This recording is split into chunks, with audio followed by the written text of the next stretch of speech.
on the bike. So that's basically all I've got planned for tonight. I didn't want to do too much. It's freezing out and I don't have the heater on because it's noisy as all get up. But I did want to show a couple things that I've been using for the past couple of years that I think help greatly.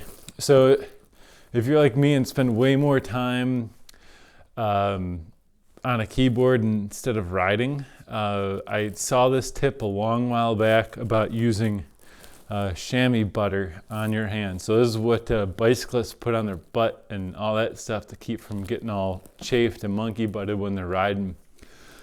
So try to zoom in on this. I don't know how close it's gonna get. I'll, post a picture. I bought this on Amazon for like 20 bucks for this tube.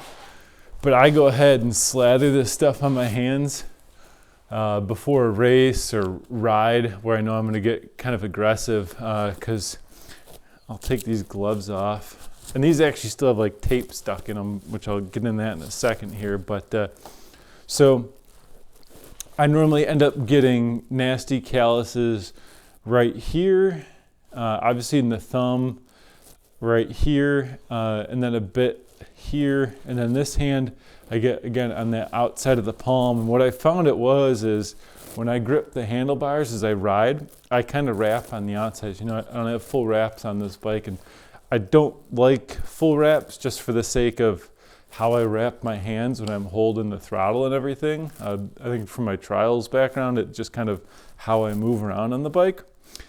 And so what I found is it really gets ripped up in the palm here. But with the chamois butter, I don't know what it does. It's like a lotion that kind of stays in there. It kind of like waterproofs your hand.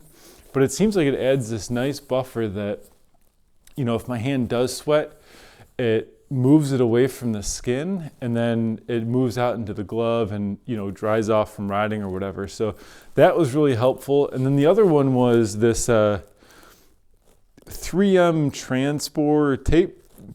It's like a waterproof, I'll try to find the part number for it, but this is a waterproof 3M like bandage tape. And so if it's earlier in the season or I haven't been riding much or whatever, and I don't know if this is going to be enough, or if it's a race and I just want to go, you know what, I don't want to deal with having a blister where I can't grip my hands at all, a third of the way through the race or 2/3 of the way through the race, I'll tape my hands up. And what I'll do is I'll do basically a wrap going here. I'll basically do fully around my thumb, but I don't want to like grip it too much because I still want to maintain mobility of everything.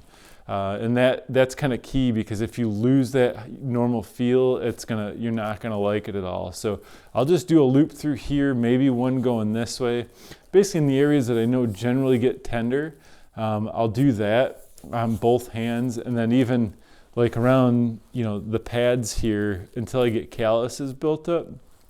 I'll kind of do a wrap that goes all the way around so that there's no chance of it like slipping off during a race. And it's really gone a long way from, I remember one of the last race I did a while back, and it was like, I did well, but it's like the last portion of it was just torture, because I had probably 6 blisters on each hand that were just tore open. And it was just a moisture thing in the air. It's a really humid day, and tape really would have helped with that. And so since using that, it's like I don't deal with it. I don't use the tape when I dual sport or just riding with friends, stuff like that, because I'm not really pushing as much. But when it comes to race time, it's one of those things where I put it on because it's just that safety factor.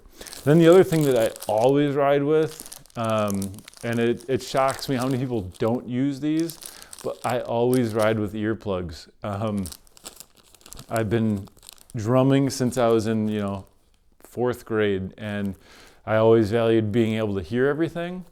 And when I got into riding, no one wore earplugs. We were kids, we just rode. But then as I got older and as I started doing like more like even street stuff or racing and all that, really found it very imperative to put some earplugs in.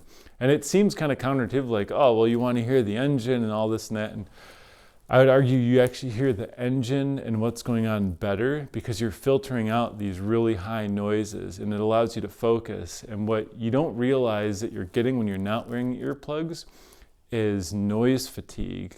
And I found that in times when I forgot earplugs on a ride, I got wore out much quicker than when I have earplugs in. And when the earplugs are in, I can focus on what I'm doing, what the bike's doing, and I'm not being like interrupted by, you know, a noisy engine that's buzzing about.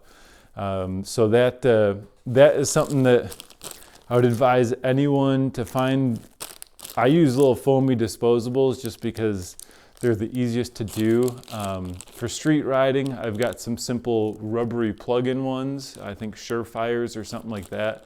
But I can't use those for when I'm racing because the rubber on it, it gets too slippery when I sweat, and so those end up falling out.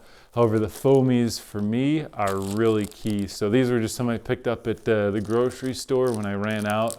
Otherwise, I've got, you know, like spark plug style ones or whatever they're called. Those I really love those.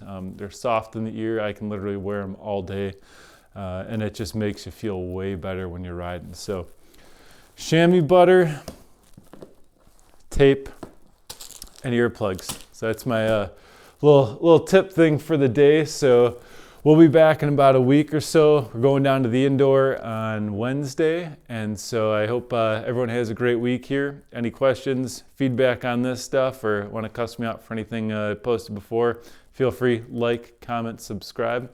I am Andrew from SpackleBucket Moto, here with God's Chariot. We'll catch you later.